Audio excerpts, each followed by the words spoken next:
Hello students, today we are studying about the next bit from this topic, that is blood clotting.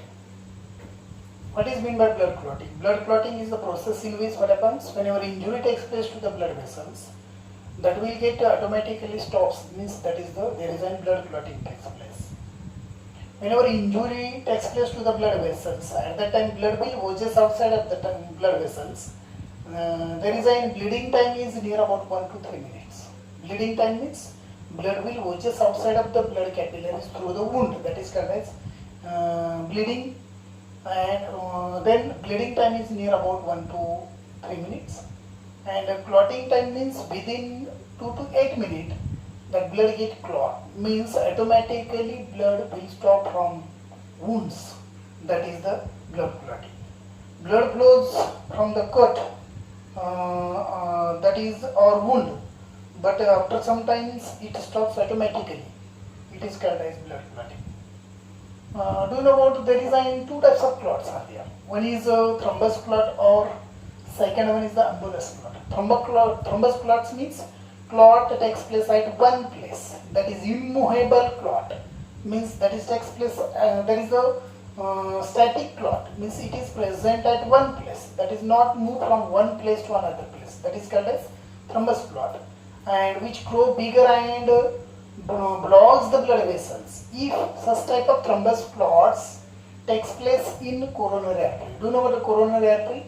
They can supply the blood to oxygenated blood to the cardiac muscle present in heart. Whenever though in coronary artery there is a thrombus clot takes place, at that time that person gets suffering from heart attack.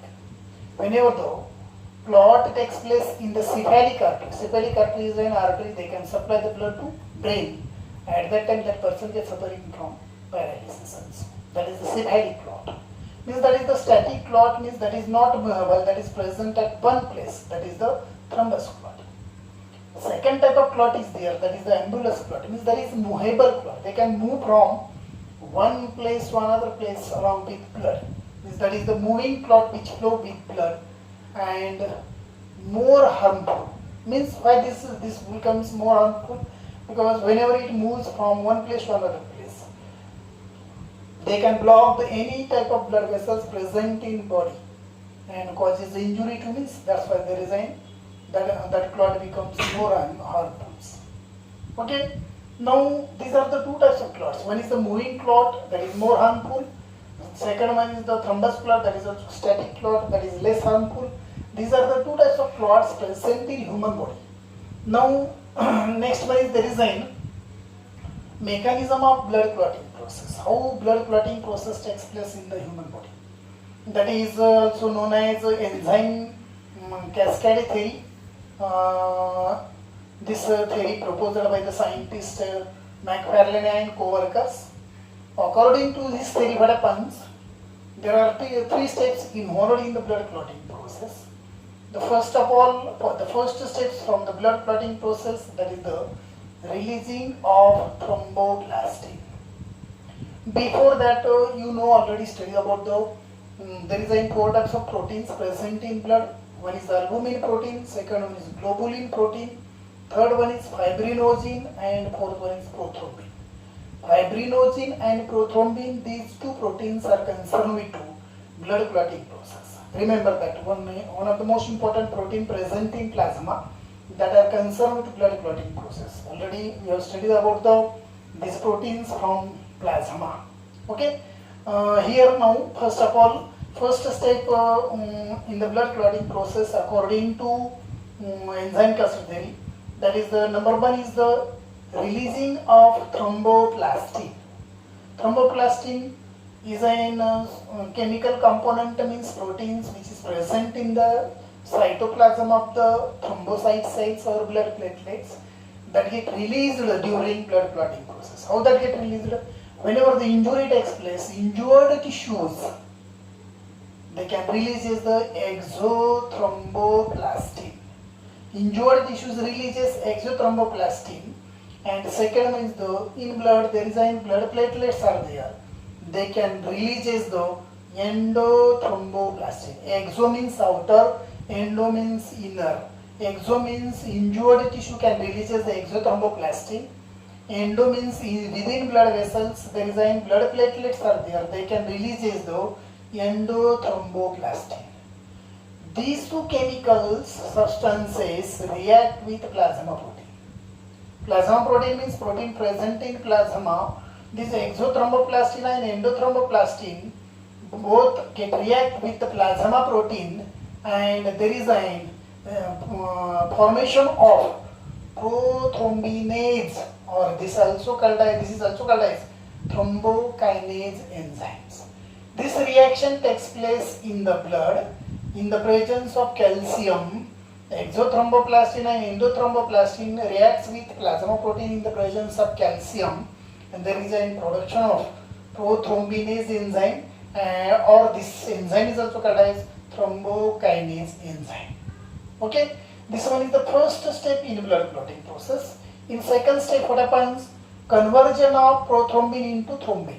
This one is the prothrombin is a protein present in plasma that get converted into thrombin. This prothrombin is an inactive protein, get converted into active protein. Prothrombin is an inactive, thrombin is an active. What happens here?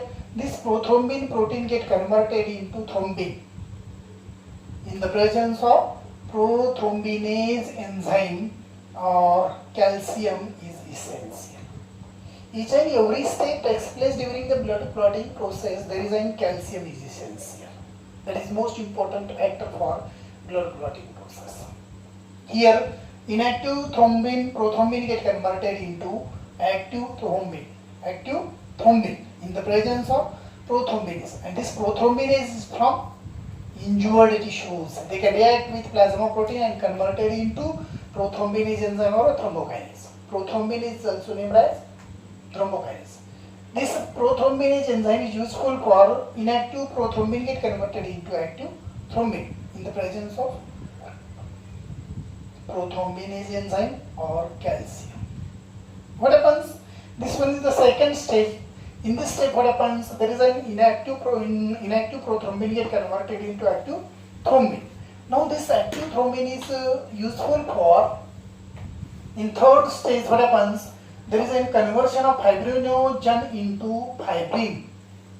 Fibrinogen is a protein present in plasma that get converted into fibrin, but fibrinogen get converted into fibrin, that is due to presence of thrombin. What happens? This fibrinogen is a soluble protein present in plasma that get converted into insoluble protein. Soluble protein get converted into insoluble protein, means fibrinogen is an insoluble protein that get converted into fibrin insoluble protein in the presence of thrombin. This active thrombin is useful for soluble fibrinogen protein get converted into insoluble fibrin protein in the presence of thrombin protein. Here also calcium is essential for these reactions, and whenever the fibrin get formed, this fibrin forms the mesh on the wound. On that wound there is an RBCs get attached. Whenever RBCs come in contact with here, there is a thrombus, means clot formation takes place, and there is an automatically blood will stop from the wound. Then this process is called as blood clotting process. In this process, there are different type of factors are essential. But do you know about, there is a 13 factors helpful for the blood clotting process. But there is a vitamin K is also important factor. Vitamin K is essential for the formation of 13 factors. All these factors means there are clotting factors are there. There are 13 factors are there. That factors always written in indicated by the Roman number. First one is fibrinogen. Second one is the prothrombin. Third one is the thromboplastin. Fourth one is the calcium. Fifth one is the proaxlerin. Sixth one is the axlerin. Seventh one is the proconvertin. And eighth one is the anti-hemophilic globulin, and that is absent from hemophilic persons. Whenever the person gets suffering from hemophilia, at that time this 8th factor is absent from hemophilic persons. That's why blood clotting does not take place within time in hemophilic person. 9th one is the Christmas factor. 10th one is the Stuart factor. And the 11th one is the plasma thromboplastin antecedent factor, and the 12th factor is an Hagman factor, and 13th factor is an FSF means factor fibrin stabilizing factor. These are the 13 factors essential for blood clotting process. But each and every step takes place during the blood clotting process requires calcium. All these factors get produced in liver. Clotting factors get produced in liver, and there is for the synthesis of this factor, there is vitamin K is essential. It is about the important factors for the blood clotting and important steps takes place during the blood clotting process.